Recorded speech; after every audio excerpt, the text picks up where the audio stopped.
What is that awful sound? Silence ringing in my ears like a dying television set. My co host, he is gone. He abandoned me. How could he? Left me all alone, or did I abandon him? Am I any better for it? Did I edit him out of existence? Was he ever here to begin with? Am I better off alone? Once you stop following the script, it starts following you. Are you even there, or are you a phantom limb of my own ego? Why bother talking? Am I just screaming into a psychic abyss? Is it a waste of time to wait for it to scream back? I am Mr. Maclunkey, joined today by the crushing weight of expectation. This is Omicron Guidelines.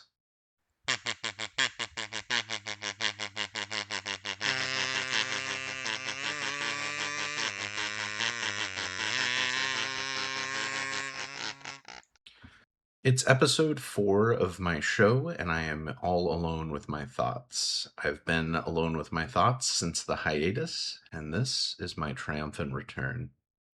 While I was away, I took a long look at the state of the world and realized it was far too stressful. So I decided to take a long look at the state of SWGoH and realized that it is somehow even more stressful. I've been hearing ramblings about a supposed leak for requirements of an upcoming Galactic Legend release. I haven't had a chance to read through the leak myself, but I have been skimming through some of the various posts I've seen on Discord and Reddit, so I think I have a general idea of what's going on. I think that what I'm going to do first is take a look at the text post. Now let's get that pulled up here. So it looks like Relic 10, BAM, Relic 9 for the original Mando, R9 for IG-12, Relic 8 for Bo-Katan Mando, Relic 8 for Gideon, the old Gideon, not the Conquest one, Relic 8 for Jedi Knight Luke. I'm not used to seeing him written out that way. I always associate like Jedi Knight, the JK, with Cal Kestis. Sorry. I do apologize. I have not had my coffee yet. I am still just waking up. I'm actually going to go heat up the kettle while I'm reading through this right now. Sorry for the lack of professionalism. R7 Dark Trooper, R7 Embo, R7 of the new marquee legendary guy Rhoda. Relic 7 for Boba Fett, Scion of Django. Relic 7 for Armorer, and then Grief Quill, IG, and Kara, the other OG Mando requirements up to R6. And then lastly, the Razor Crest. So just looking at this on the surface, it seems pretty unrealistic. I personally don't think that CG would release a Relic 10 requirement before they dropped Relic 11. That'd be like requiring a Relic 9 tune for Galactic Legend Ahsoka before they added Relic 10 to the game. Absolutely ridiculous. I do think also a high relic Rod of the Hutt seems like they're just asking for outrage. And I know CG likes to pull stunts like this where they kind of send the community into chaos with some ridiculous with some ridiculous sort of thing. But I don't think they're going to try that here. I feel like they've been in a spot where they're trying to build goodwill. Obviously, they're trying to sneak in as much monetization as they can. But they're not at the point where they've gone full EA and they're just like, give me money now, me needing a lot right now, that sort of thing. They are still also trying to provide us with a game first and foremost.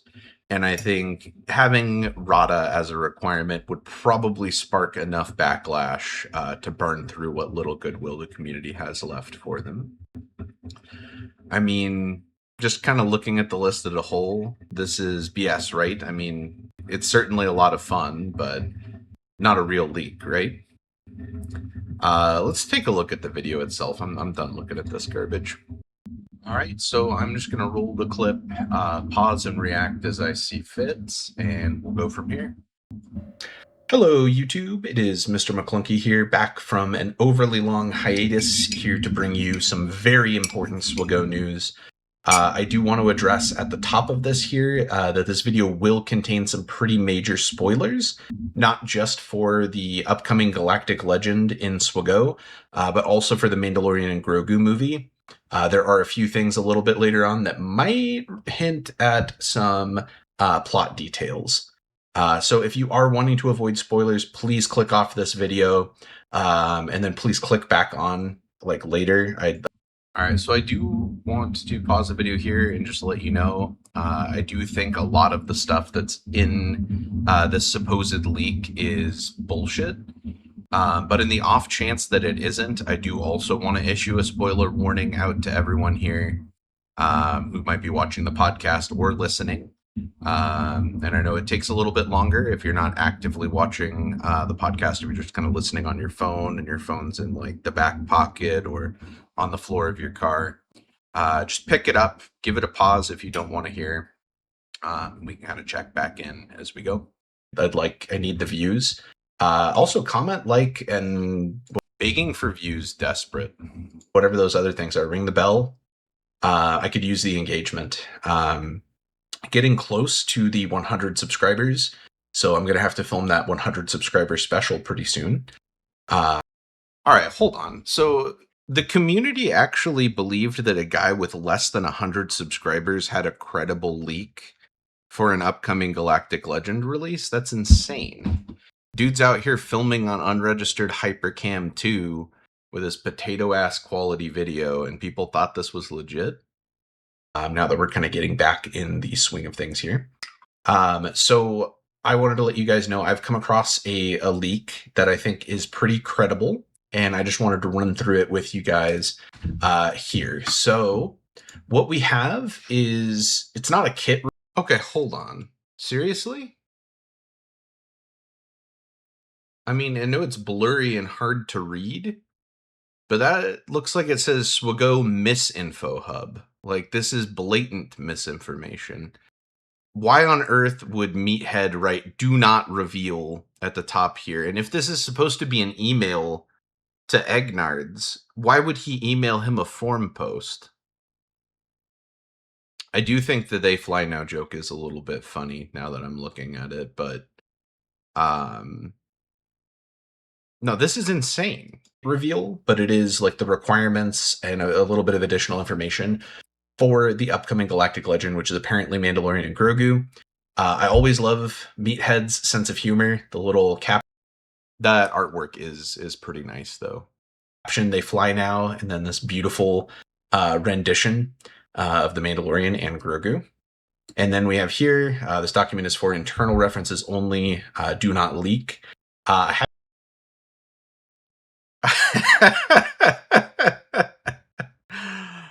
Document for internal references only, do not leak. When is the last time that you saw an actual document that had a statement like that printed on it?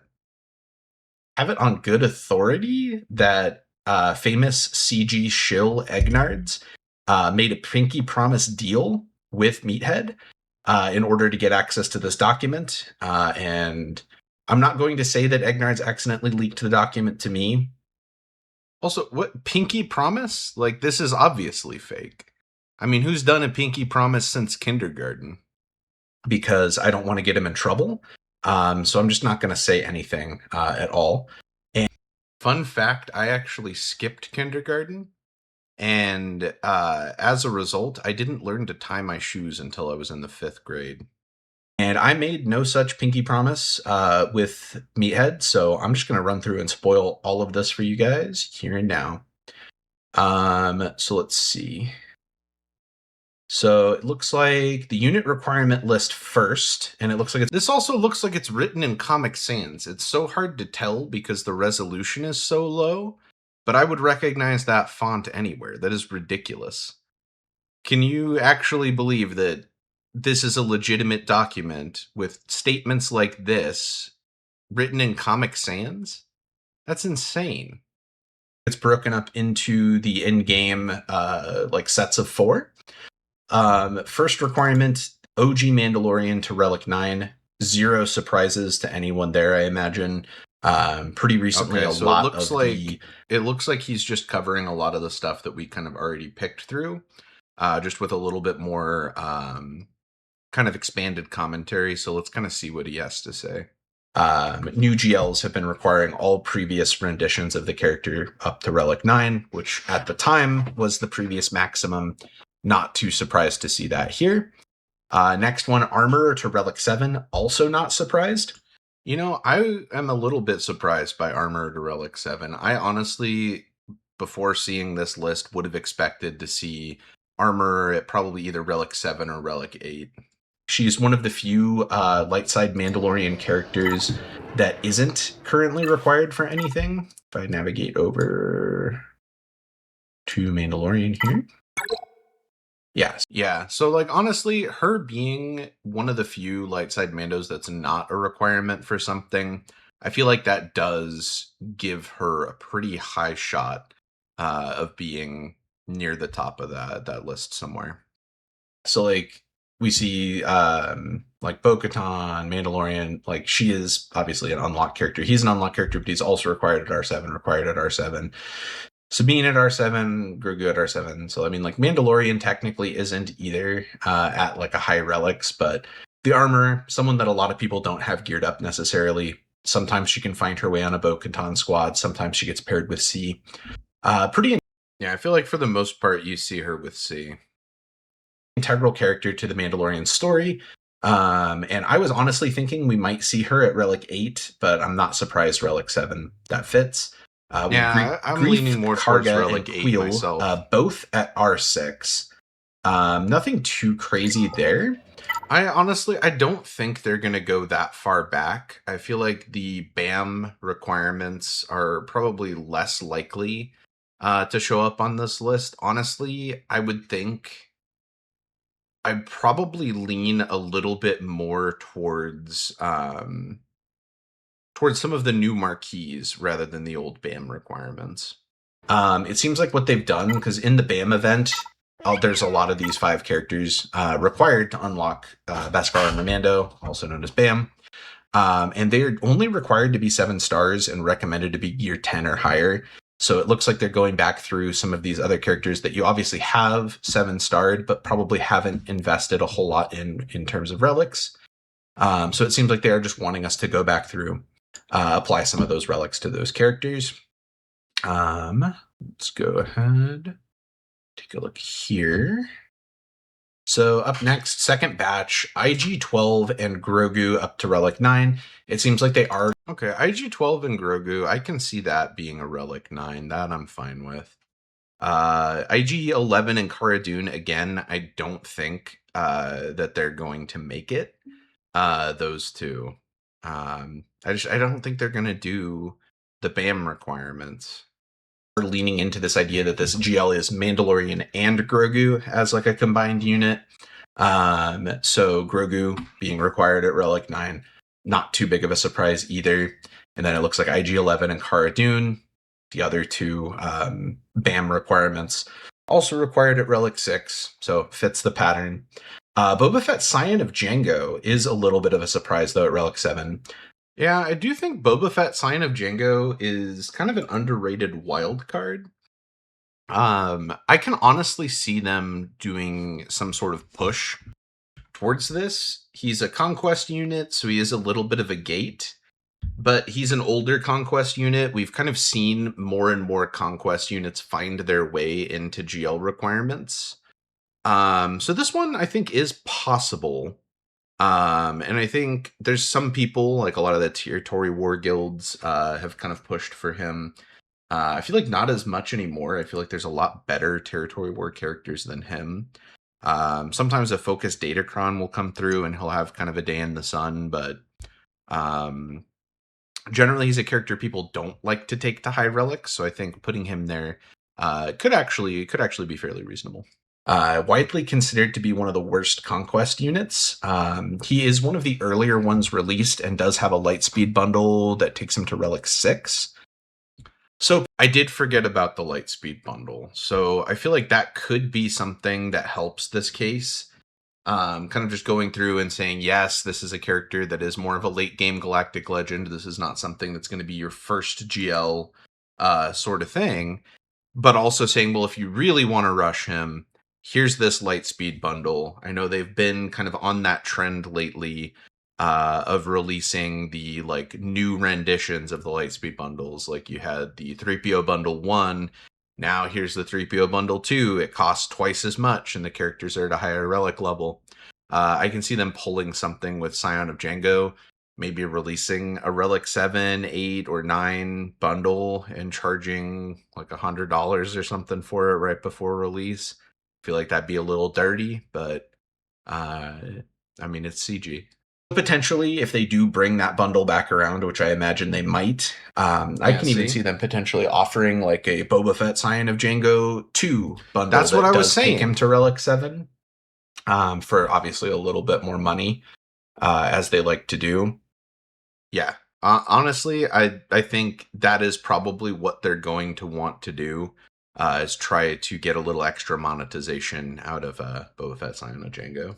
I can see that being a potential. It seems like they're trying to get people. They always throw in some of these kind of junk units at a higher relic tier just to try and kind of force you to take a little bit more material for something that's not quite as useful. So prerequisites 3 out of 4. This one is where it gets kind of crazy. I knew this was coming, Relic 10 as a requirement for a Galactic. Well, okay, yeah, I remember seeing that on the text post, Relic 10. I don't think that that's realistic. I don't think we're quite at the point where we're going to see Relic 10s on these requirements yet. Maybe for the next GL, they might push it, but I think for right now, upgrading to Relic 10 is kind of a lot. I feel like if anyone is taking BAM to Relic 10 based on the advice of this fool, they deserve what they got. Legend, I didn't know if it would be this soon. So BAM himself up to Relic 10. So they're following that pattern of taking previous iterations up to Relic 9, but hitting you with the sucker punch. Nah, the BAM needs to be 10. Bo-Katan Mandalore upgrade to Relic 8. This Bo-Katan Mandalore, I'm kind of on the fence because it could be, I mean, obviously thematically huge. Like Bo-Katan Mandalore makes a lot of sense for this.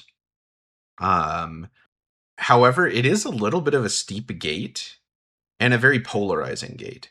A lot of the people on the lower end, they're nowhere near Bo-Katan Mandalore. Like, she is a later game unit. She's a powerhouse in GAC, does a lot of cool things. I mean, she used to be the go-to Lord Vader counter. Now with the clones, that's a little bit trickier, but depending on the Relic Delta, she can still pull off some pretty good kills. I am going to say, I'm kind of split on this because most people who have her invested fairly high, at least Relic 7, if not like up to 9 for her stuff in Rise of the Empire. So I really am torn on this.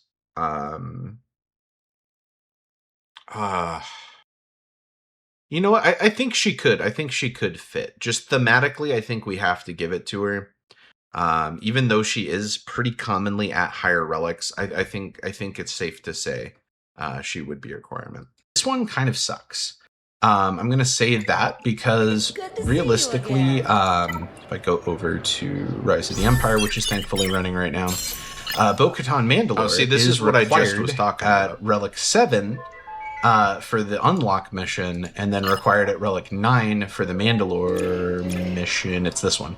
So it's one of those things where they're kind of splitting the difference, and they're saying, hey, if you're like a newer, smaller account, you got to take her a little bit higher than you want to in order to get that mission. Like, you need 7 for the mission, but they want you to have an extra. And then at the same time, it's not necessarily that full push to be ready for that Mandalore mission.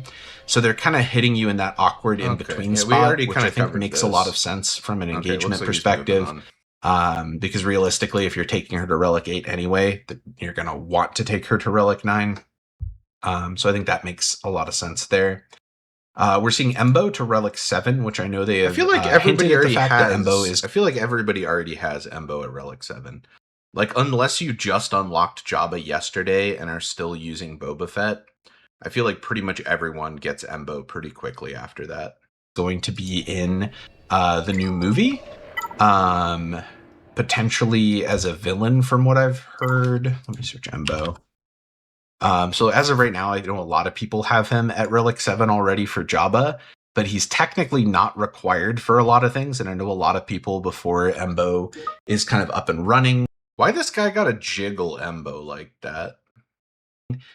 They do just use Boba Fett instead. So I spoke too soon. Man's really jiggling that guy. Potentially for some of the kind of mid game or like early late game accounts might be something where it's like, oh, now I got to take Embo up. For some people, you might already have this guy at Relic 7 or higher just due to him being part of the Jabba squad. Yeah, I mean, he's essentially like he is a permanent member of the Jabba squad. Rada the Hutt, speaking of Jabba. Okay, this is also some bullshit. Rada the Hutt is definitely not going to be a requirement. That's insane. Just due to the way the marquee, well, not the marquee, but the legendary units get kind of pieced out and separated. Like there's delays on when it's allowed and not allowed. Like they're not going to gate a Galactic Legend behind a marquee that's not permanent. Like they might run Rod of the Hutt if they do this, and I honestly do not think that this is likely. They would have to be running this thing like every other month at least to make this fair. This is again one of those things where if they did this, the community would riot. The FOMO would be way too much. They really can't do this. And also, I'm just realizing now because the video quality is so low. I think this is on a Word document. Like just straight up. Like that looks like the edge of a page.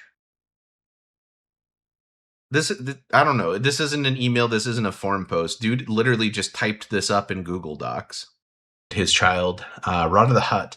So this is something that I thought at first was really weird that they would include this because I expected this whole list to just be full of these era units. Yeah, it's gonna be all the marquees except Rada, dude. Era unit requirements. But I think they're all going to be in there, probably the New Republic or like the light side ones at Relic 6. The dark side ones are probably going to be at Relic 5, if I had to guess. Maybe a higher Relic level requirement for the Grogu one.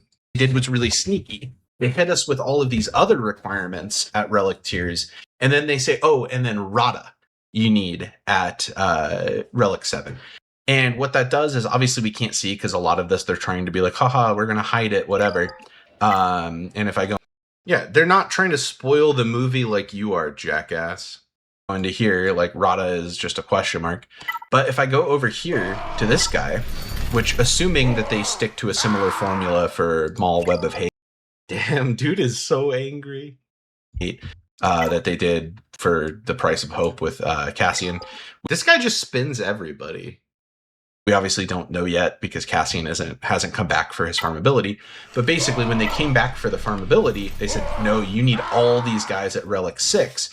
So what they've done secretly by including Rada at Relic 7, all of his units that you need to unlock him are like stealth requirements at Relic 6. So realistically, rather than saying, oh, I need these 16 requirements, you've got an extra 6 piled on top of it, hidden inside the journey guide.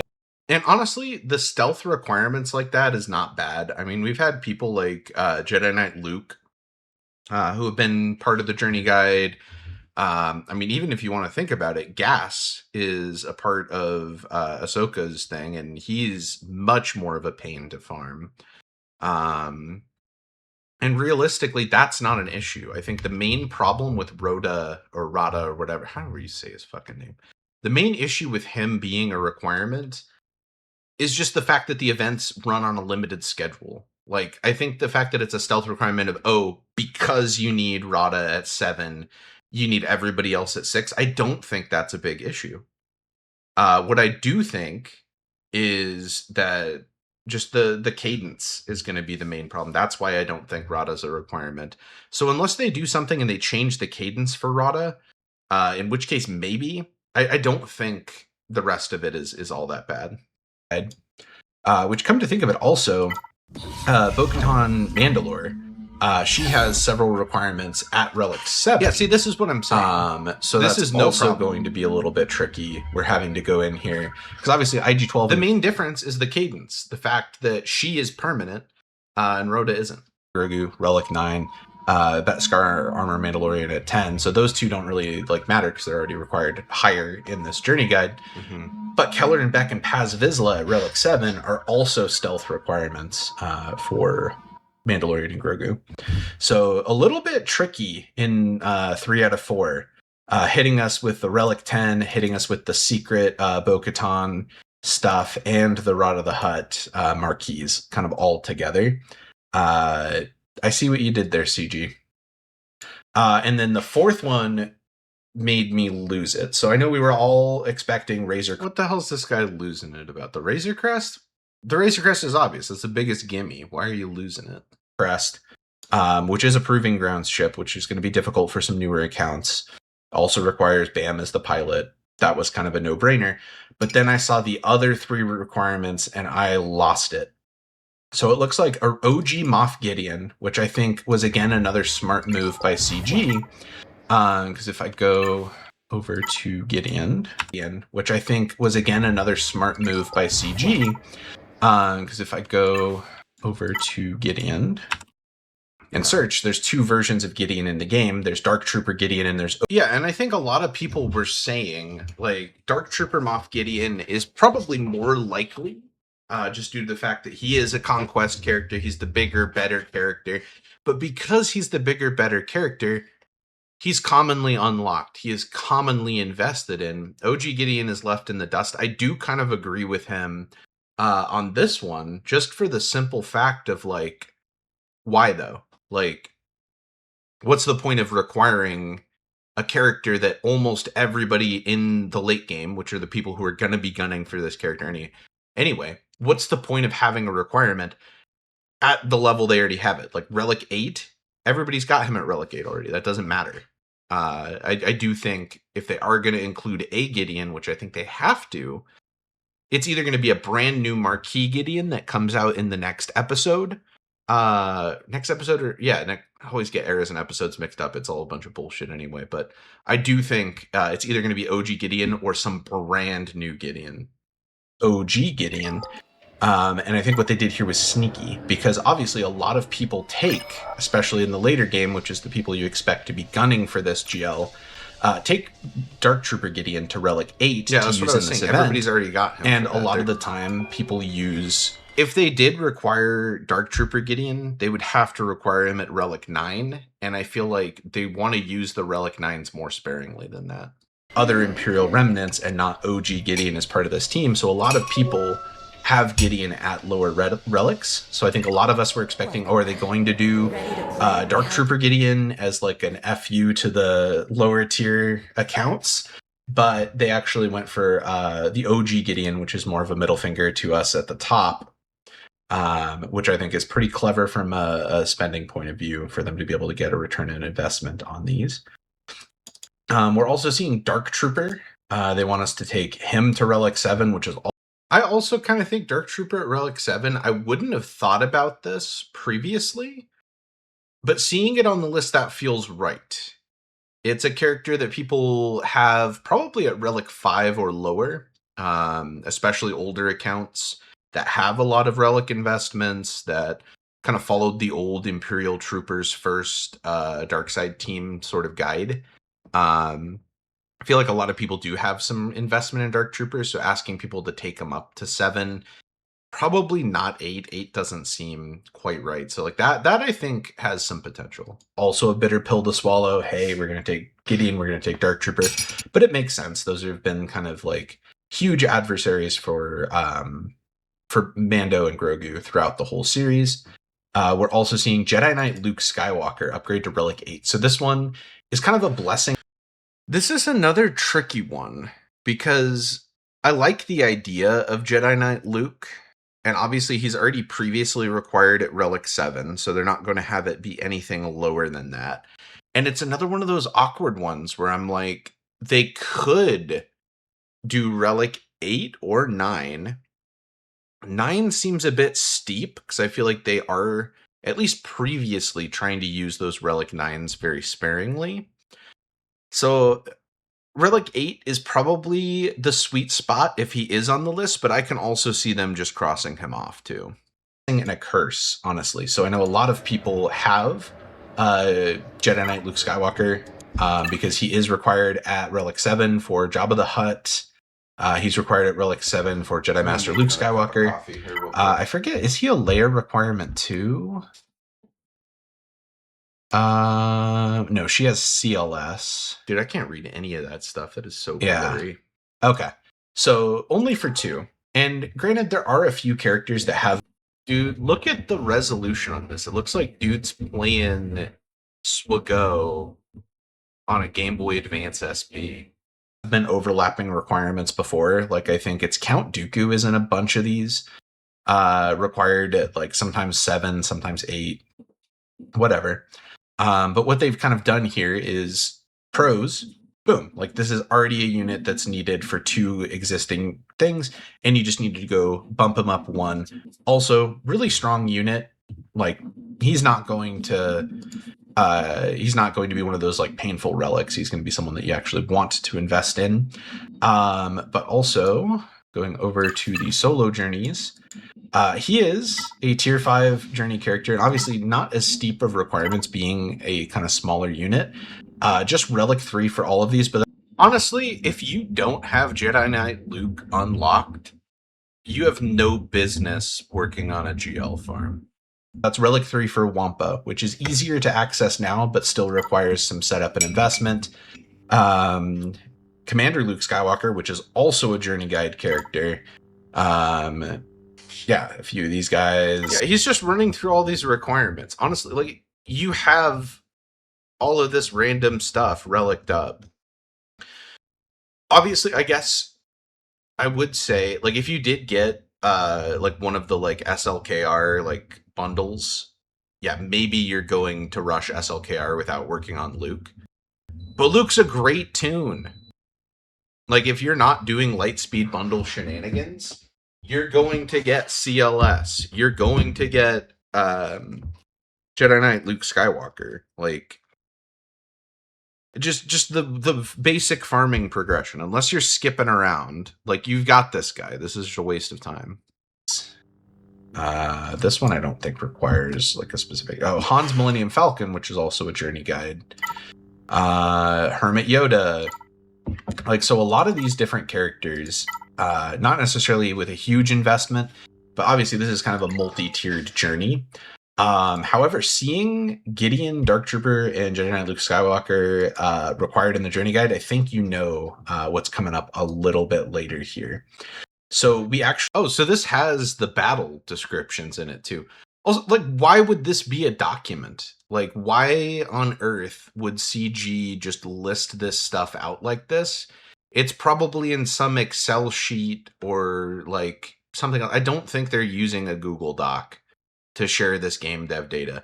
This worksheet would either be a much smaller like post-it note with a few things on it, or it would be a gritty, comprehensive, like everything. It's not this kind of weird middle ground. Actually, in addition to the requirements, I almost lost it. Like, there is descriptions of each of the battle tiers. I'm gonna lose if I go over here in Galactic Legends and look at like Hondos, like this is what I'm talking about. It's like, this is the prerequisites that we had at the front of this document. Now we're getting this information. Wait, did he just open up Google Docs, switch the font to Comic Sans, go over? Sorry, let me put this back a little bit. Just copy and paste this format, go over into the, sorry, I skipped too far. Go into here and then start copying and pasting this.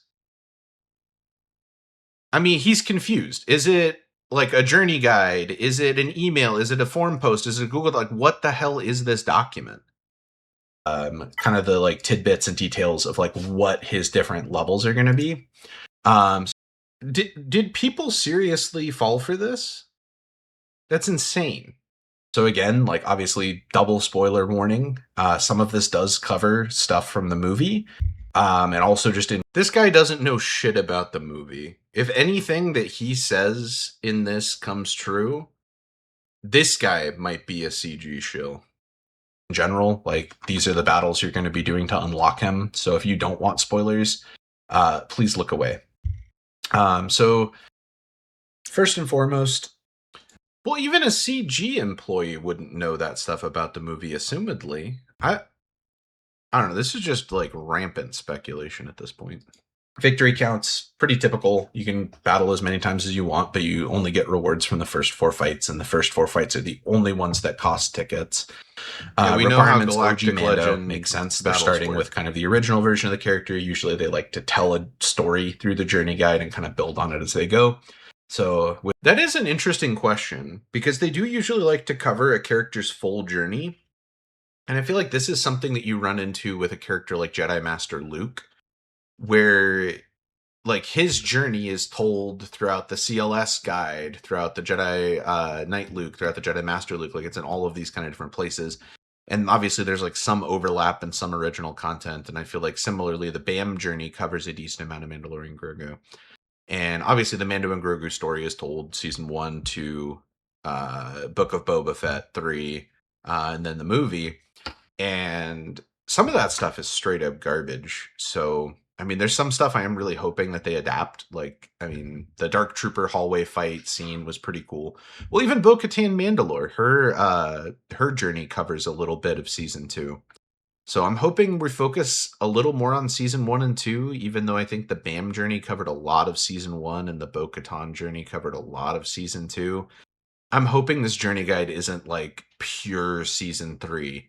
Although that would be kind of hilarious if it was just like 4 missions of season 3 and then like 1 movie mission right at the end. With this kind of starting in that season 1 area, which they've already covered a decent amount of season 1 in the BAM journey.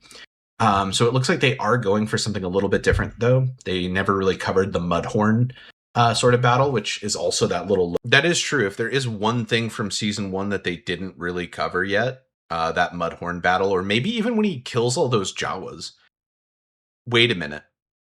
There's that new Jawas tag in the thing. Do you think that's maybe like an NPC tag? I don't know. Mission 1 of this GL battle might be him just slaughtering the shit out of Jawas. Just like Mandalorian's abilities have been modified for this battle, or Mandalorian starts with his contract completed or something. You're just fighting waves of Jawas. There's a sand crawler. It's like boom, boom, boom, boom. And you're just out there like murking Jawas with the disintegration ray. I don't know. Maybe the Mudhorn, maybe he's just murking Jawas. Logo that they put on the side of like BAM's armor is the Mudhorn. That is a good point. That is pretty relevant. The Mudhorn piece. Also, hypothetically, he fights the Mudhorn for the Jawas. Like, maybe that's phase 1 is you're just out there murking Jawas, and then phase 2 you fight the Mudhorn. Like, we are going to be fighting a Mudhorn boss. And it looks outmatched by brute force. Grogu unexpectedly uses the Force to levitate the beast. So, like, this is when they're trying to get the egg for the Jawas. Mm-hmm. Yeah, so see, that's what I said. When the Mandalorian uses the granted ability, Force levitate. The Mandalorian gains the granted ability, Force levitate, when he completes his contract payout. So it looks like it's one of those kind of survival ones where you're just trying to survive long enough to hit payout. You get the little levitate, and it probably plays a little cutscene. Grogu lifts him up, and he like stabs it or whatever. So pretty straightforward for that first battle. Mandalorian's ability has been modified for this battle. Obviously, I don't have access to any of these kits, so I don't know how they've been modified. But it does look like there is going to be some sort of change to like the Mandalorian's kit a little bit. So tier 2, again, pretty standard 4 battles with rewards. Looks like BAM, Scion of Jingo, and then we get to borrow. This would be pretty cool too. They covered more of the Bo-Katan teams up with BAM stuff from season 2. The Boba Fett stuff, this fight was actually pretty cool. I'm actually a big fan of Robert Rodriguez, huge Spy Kids fan from back in the day. And I thought the Mandalorian episode that he directed captured all the like badass parts of his style. And then the Book of Boba Fett show was just all in on the other parts. And I really like the blending of like a little bit kind of cringe and camp with like the action and the intensity that he brings.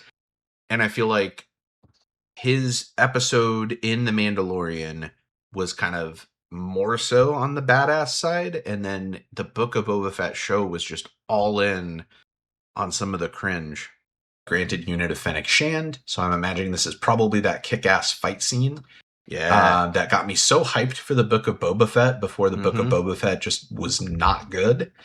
So yeah, it's Grogu. The Book of Boba Fett had so much potential. I was honestly looking forward to that show. I just think they didn't nail the tone. They needed to fully commit. Deep meditative strengths on top of the Seeing Stone, Mandalorian Boba Fett and Fennec Shand form a desperate defensive line against waves of Imperial stormtroopers. Victory is overshadowed by the sudden arrival of Dark Troopers. So it looks like fighting waves of stormtroopers, and then there's probably going to be the cutscene of the Dark Troopers kidnapping Grogu. They might blow up the Razor Crest. Oh shoot, that is when they blew up the Razor Crest in the show. Spoilers for season 2, I guess, but everyone's seen season 2 of Mando. That's interesting because I know they always have the ship as like an obligatory part of the GL requirements.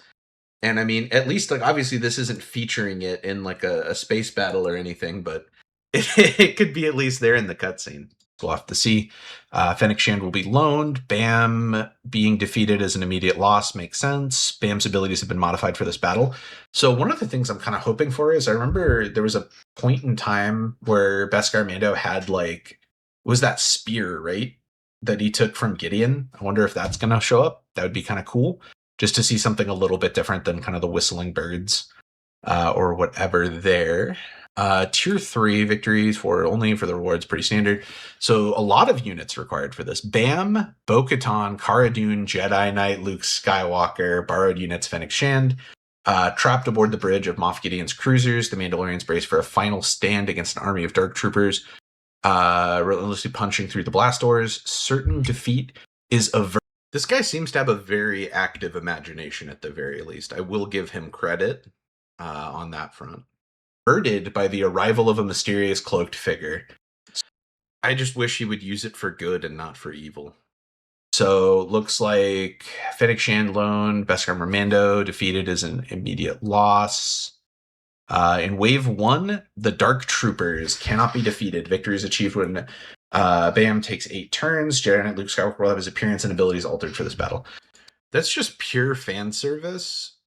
But honestly, kind of in the best way. Like, that was the hypest moment of Season 2 when it came out. And I feel like neglecting to include that in the journey would be a misstep. Especially with the whole heir to the Empire thing that this Mando series is building towards. Luke is going to factor into that. Like, Prime Luke, post-Return of the Jedi, pre-Jake Skywalker. That Luke that we all know and love. And I feel like including him here gives us kind of a setup for that. Because honestly, that other Luke Skywalker is probably going to show up as some super badass legendary or conquest character. I would lean probably more towards the conquest character. Like, give us Luke Prime and give us a little taste, like the little beta test of Luke Prime here in this mission. Ooh, that would be neat. So it looks like 2-wave battle. You've got Mando and crew just trying to survive. Make sure you get turned. That's the part that sucks, is we got Jake Skywalker as the GL instead of Luke Prime. It's on Mando. And then once the counter's there's probably going to play a cutscene, and then we get to reenact the Luke Skywalker hallway scene. Super iconic in round 2. So very excited for. Although, I mean, they've done some weird stuff. How weird would it be to have a second Galactic Legend Luke Skywalker? Like, I mean, we got fucking Poncho Qui-Gon. And obviously it's different because they're not a GL and GLs aren't a different thing. But a GL doesn't mean what it used to mean. Like, Bam, he's cool in his own story, but he's not this huge galactic level player. He had the frickin' Darksaber and he just gave it back to Bo-Katan. Like, he obviously doesn't care about it. He's not going to become the leader of the Mandalorians, uniter of the clans, all that shit. Like, that's going to go to her. If anything, maybe she should be the GL. And like the whole Pirate King Hondo, I love Hondo. My former co-host especially loves Hondo, but like he's not quite GL. I mean, he's huge in the pirate side of things, but he's not Jabba the Hutt. He's not like Leia.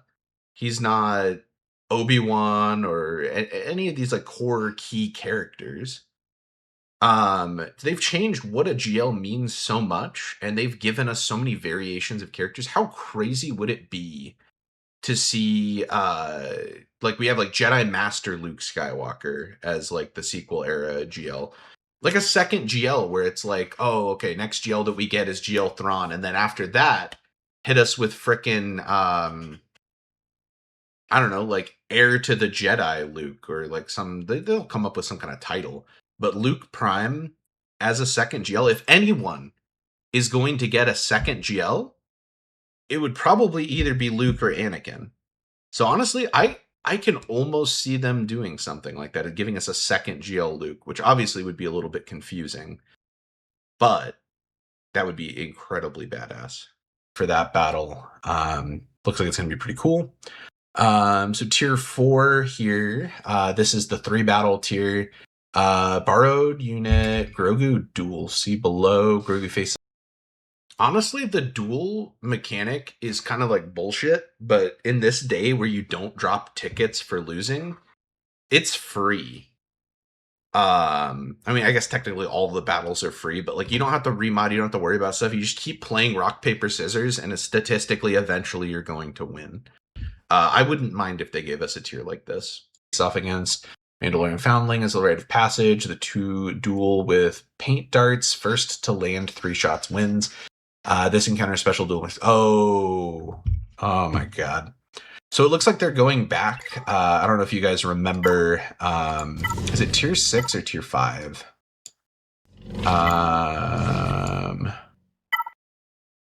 It's tier 3. Okay. Oops. But dude can't even count. Yes. So pretty controversial. Some people love it. Some people hate it. But they had a special duel mechanic for SLKR and Ray's journey. It's probably also, yep, Ray duel. So it looks like they're recreating. Stop spinning, everybody, dude. What if they have motion sickness? That special duel mechanic here, and Grogu's gonna do the little dart with like the force flip against that kid. So I mean, I guess kind of cool. A little bit more of a Grogu centered thing. I feel like so many things involving the Mandalorian have been very like Din Djarin centered. We've got like obviously like the main characters up. Yeah, of course it's Din Djarin centered. Grogu's a fucking goblin in a potato sack, and I love him for it, but I mean, he's not really suited to be a SWGoH tune quite yet. Until we got IG-12, we never really got a Grogu unit on his own. He was just kind of an ability or like a support on Mando. So excited for this, kind of. We'll see if they improve it at all, or if it's the same kind of thing where it's like, oh boy, gotta deal with this garbage. Tier 5. I honestly don't think that tier was garbage. I love when they try unique things, especially in the journey guides. Give us something different. And like I said, it's annoying when it's kind of RNG based and you would drop tickets, back in the day. But nowadays, you don't drop tickets. So I'm all here for it. Give me a bunch of random garbage in these journey quests. Tier 5, unlimited 5 times rewards only. So it looks like they're doing the Pirate King Hondo setup for this, where did he burp like right after I burped? I'm telling you guys, that wasn't planned. I'm just chugging this coffee down so fast, and I'm honestly probably swallowing a little bit too much air. Instead of having the like separate ultimate ability tiers, it looks like you do the final like tier 5 and tier 6 both 5 times and earn the ulti materials off of both of them. Required units, Mandalorian Grogu and Road of the Hutt. So these are the ones that get into the movie spoilers here. So in the Gladiator pits. Okay, the alleged movie spoilers. Like, honestly, we've seen a couple trailers and they don't really show us much. Dude's grasping at straws. Of Shikari, the Mandalorian and Grogu team up with a surprisingly formidable Rod of the Hutt. to fight their way through the arena's deadly ranks. Their skills are pushed to the limit when the legendary bounty hunter Embo enters the fray. Mandalorian Grogu being defeated will result in an automatic loss. Embo's abilities have been modified for this battle. So, what that tells me is, this is the ultimate tier journeys where you have the actual GL available to you. And it looks like they're saying Mandalorian and Grogu are going to be teaming up with Rod of the Hutt, which is pretty interesting. Honestly, I still don't think they're going to give us Rod of the Hutt as a rec unless they change the cadence with when his release window is. But it does honestly make more sense to have Rod of the Hutt as a unit there than some of the other marquees. Because some of the marquees are so incidental to Mando's story, and it sounds like Rod of the Hutt is going to be like a big part of this new movie, much like he was a big part of the original Clone Wars movie. I actually ended up seeing that Clone Wars movie at a drive-in theater. I thought it was just okay.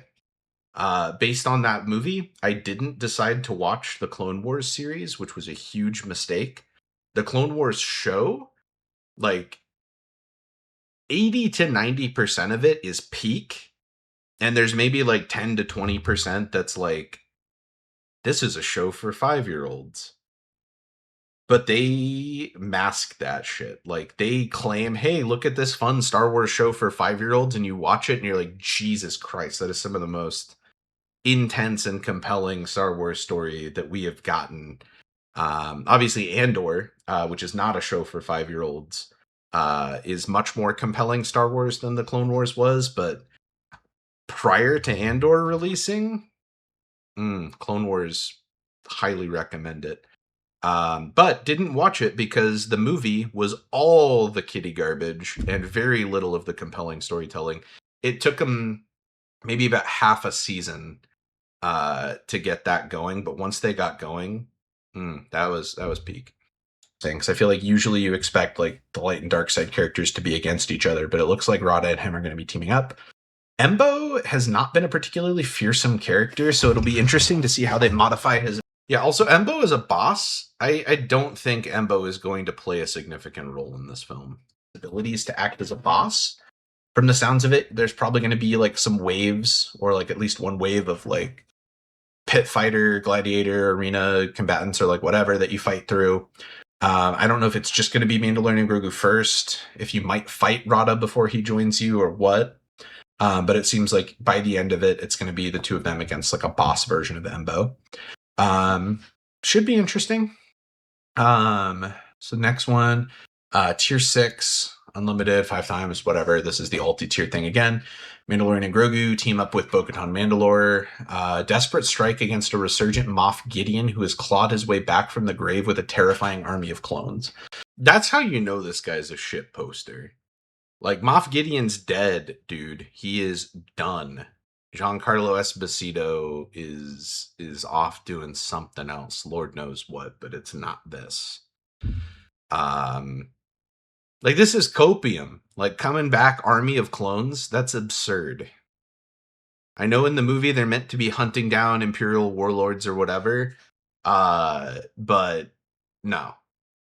So obviously, huge spoiler for the end of the movie. I'm imagining they saved this kind of final tier of the journey for the climax of the film. Mandalorian and Grogu being defeated, automatic loss, have access to their ultimate for the battle. So it does look like people hated the clone army in Attack of the Clones. They're not going to settle for somehow Gideon has returned. If they are loaning you their ultimate ability, which I imagine it's probably going to be like the finishing move that they use to kill Gideon in the movie is probably going to be their ultimate. So I think that's why they're giving it to you as the kind of ability there. Moff Gideon will have his appearance and abilities altered for this battle. So again, Moff Gideon being the required unit, they're putting him in here. But obviously there's going to be some new version of Moff Gideon that doesn't have a unit yet, but they're just going to reskin and re-kit the... Gideon is not going to get another version in this game. He's not going to show up in the movie. Honestly, if Gideon does make some random BS return, like, he's going to be a marquee down the road, maybe for GL Thrawn, if we ever do get a GL Thrawn when it gets closer to Heir to the Empire. That's more so what I would be what I'd be expecting there. This is fanfic right here. This is rough. Existing Gideon. So honestly, all in all, I think really insane information to get this early into the game. Some surprises, but really pretty standard for the most part. The only surprise is that I have made it 22 minutes into this video. A lot of the kind of the expectations around Relic 9 and such. I feel like if anything, the things that caught me off guard was Jedi Master Luke Skywalker, but in retrospect, after reading the battles, that makes a huge amount of sense. Honestly, they can include him in that battle, even if they do recreate that scene. He could just be a loaned unit. They don't need to have him in the requirements. Seeing OG Gideon initially, I was like, well, they're probably going to do Dark Trooper, but it does make sense. They're trying to push us to take these units that are kind of discarded up to higher relic levels. And then as well, the stealth requirements, like Keller and Beck at R7 is technically a requirement for this. Bunch of Relic 3s from Luke's Journey. What's his name? Paz Vizsla at R7, which I expected to see Paz Vizsla on here at R7 or R8, but yeah, a lot of the characters from The Mandalorian are already required at high relics. So unless they want to push everyone to +1/+1/+1 and bring a bunch of these tunes up into the 8 and 9 category, which I don't think they're going to go that heavily towards the top. Even with the light speed tokens making lower relic levels super attainable, I don't think they're going to go that crazy with it. It honestly makes sense because he's already captured by the Bo-Katan Mandalore part. Like, they don't need to add him twice because he's like a stealth requirement. And then I think this is something they're probably going to be doing for this guy and his fucking stealth requirements, man. Going forward is this kind of Rada the Hutt thing here. I think we're going to start seeing that for all of the new GLs when they do have these, because in one line, 1 out of the 16 unit requirements, and boom, they've have like 5 or 6 tunes required at Relic 6, and then 1 required at Relic 7 as like the legendary unit. So I think that's a way they're going to start to like sneak some of these in here, where they can go and say, hey, this is the new stuff, all encapsulated in that legendary, and then people would fucking hate that. They can fill the rest of this with old stuff. So like obviously there's some pain points in this, and there's some gimmies. Usually kind of how. Honestly, I mean, his list is like nothing but gimmies other than Rada the Hutt, which would make people go nuclear. CG has a delicate balance. They have some bullshit requirements, they have some gimme requirements, but that's full bullshit on Rada the Hutt. That's insane. And yeah, if they were going to pull something like that, making the rest of everything else gimmies is basically a requirement, but they're not going to do that. CG has more tact. They have a more subtle touch than that, how it goes. So, I mean, all in all, I'm really excited to see how this shakes out. I think it'll be interesting that they've kind of broken the pattern of light, dark, dark, light, light, dark, dark, light, light, dark. What the hell? This guy's trying to put in the Konami code. But I think this does set us up pretty well. Mandalorian Grogu now, and then prior to the Heir to the Empire film, they can drop GL Thrawn. I'm gonna see if I can. I'm calling it now. GL Thrawn, and then a second GL Luke. Yeah, that's what it's gonna be. Those are the next 2 GLs after Mando. Sneak into Egnard's information sources by the time. Oh, this guy in Egnard's, man, he is obsessed. Like, this guy's taking parasocial relationship to the next level. GL Thrawn rolls around to see if I can peek at anything like this again. Hopefully Meathead doesn't ban him for this. Yeah, if anything, Maclunkey, you're the one who's going to get banned. They're not going to... I mean, Egnard's had nothing to do with this. Letting me have this, I guarantee it. Information early. And I think to cap this video off, I do want to scroll back and just admire this art again. That's the first thing that he has said that has made sense. Like, that's fantastic. Okay. Anyway, very happy to be back. Thank you all so much for watching, and I'll catch you in the next Frickin' one. Clouds, man. Bye. Jesus, that is loud and obnoxious. So yeah, I guess that was where that leak and hoax and everything came from. Honestly, like, that's insane that anyone fell for that. That's crazy. So I don't know much what else I can say about that topic. Like, okay, I guess he did hit the 100 subscribers. Congratulations, dude. And he's decided to sell out because of it, whatever. So I think now that we're done looking at that, I wanted to pull up, I copied and pasted his relic list here, and I wanted to kind of just pick it apart and see what sort of things I think are accurate and what things aren't. Just for the sake of ease, I'm keeping his 1 relic 10, 2 9s, 3 8s, what is that, 5 7s and 4 6s. I'm keeping that structure. I think pretty easily, I would say, removing some of these previous requirements. They're old, they're junky. People have invested some relics into some, not into others, but still don't think that they're going to be on here. I also think Rot of the Hutt is a pretty easy remove. And I'm going to say, so like, even just looking at some of the new Republic marquees. So I know, like, obviously some of them have been revealed and some of them haven't. So I do think R5, we could see Carson, Teva, or Tiva, whatever it is. Here, you know what? Like, let's move. Well, because here's the thing, though. If these guys are required at Relic 6 for the GL, and then also required at Relic 6 for Rot of the Hutt, that's weird. Because, like, in the past, we've had, like, Great Mothers, or no, not Great Mothers. I'm thinking of Balin Skull releasing alongside Ahsoka. Balin required Great Mothers. Like, half of the units from the era marquees went towards the legendary unit, and half of them went towards the other guy. What's his face? Glatt, the GL. And they, like, split the difference between them. So, like, if it's this way, then it's like, well, wait, if everyone is required anyway at Relic 6 for the GL, or even if they're required at Relic 5, like, there's not a huge difference between 5 and 6.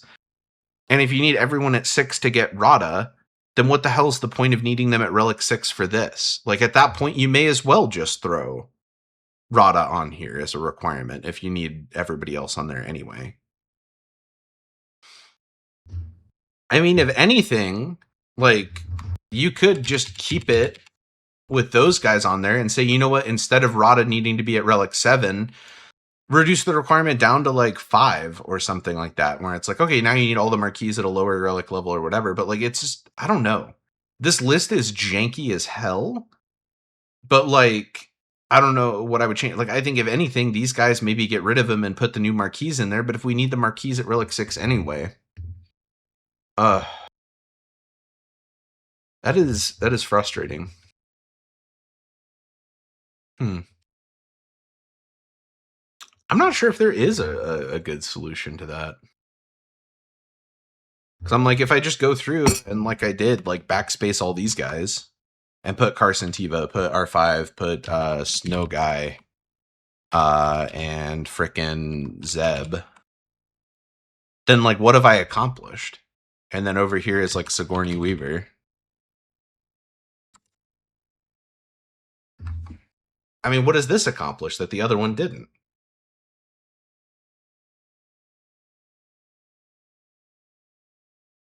I don't know.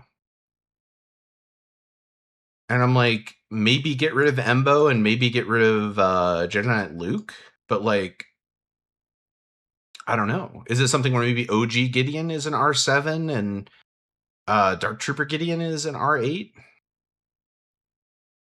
Oh no, there's the frickin' what's his name? There's the other guy. So I'm gonna get rid of Luke at R8.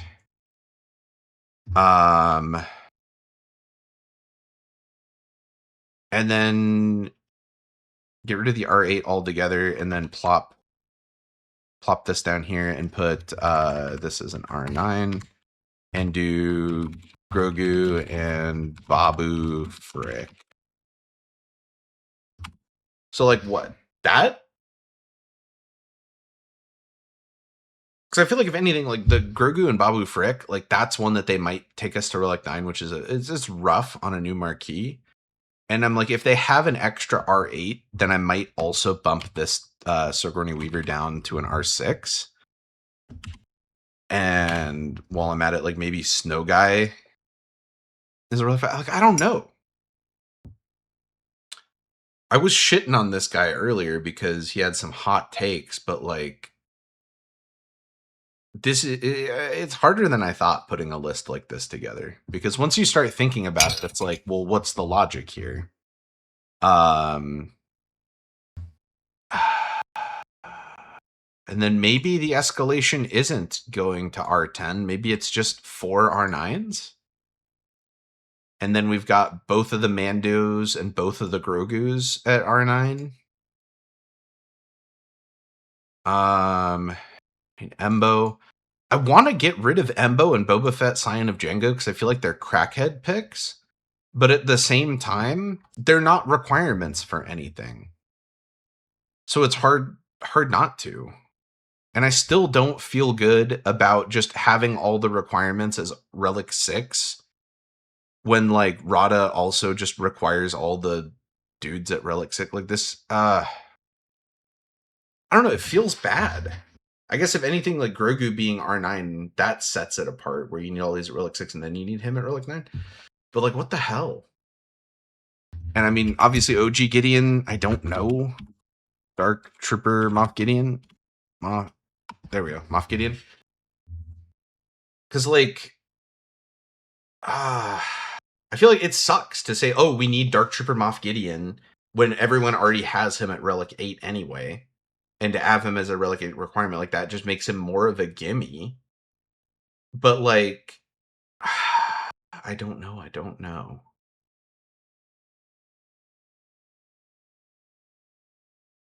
I feel pretty confident about these three. So I feel like some people have them, some people don't, but they're not required for anything. So having like a decent chunk of R7s that like aren't needed, and I guess even Dark Trooper 2 isn't needed for anything. Really. So like something like that feels solid. The Relic 7s feel solid to me. The Relic 9s I struggle with. I wish I had a co-host again that I could like bounce ideas off of, because right here I'm just again screaming into the abyss. Huh. I don't know. This isn't a perfect list, but it's the best I've got for now. So I think I'm gonna leave things at that. Like when it comes to this supposed leak or whatever nonsense, I'm gonna leave it at this. He gave his list. Here's my list. I don't feel 100% great about it. But I can't just sit here all day nitpicking and scrolling through this. I'm just gonna lose it. I do want to kind of pivot and get meta for a moment here, and kind of talk about the future of Omicron guidelines. I almost called it Omicron priority because fucking Egnards keeps misgendering my podcast, and it gets stuck in my head. I was actually, funny story, I was looking at my OBS settings, and the little filter for Omicron guidelines, the little image display thing overlay, it's actually called Omicron priorities, because I was thinking about Egnards when I added it to OBS. But yes, it is Omicron guidelines, as it says up in the top there. But I did give it some thought because I'm like, well, the podcast originally was meant to be me and Stratos kind of going through, and we recorded a few episodes and it went pretty good. We've had an abundance of scheduling issues. I mean, he didn't show up for the first episode, and I just kind of forged ahead with it. We did have a guest host in the most recent episode prior to this one, before that big hiatus with Sin.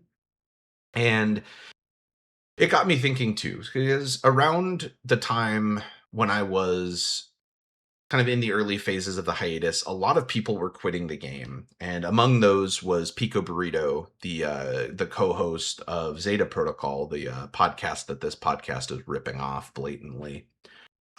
He left the game and took the coward's way out, and also left the podcast. I mean, I get it. If you're not happy with the way CG is running things, by all means quit the game, but you can still continue to host the podcast.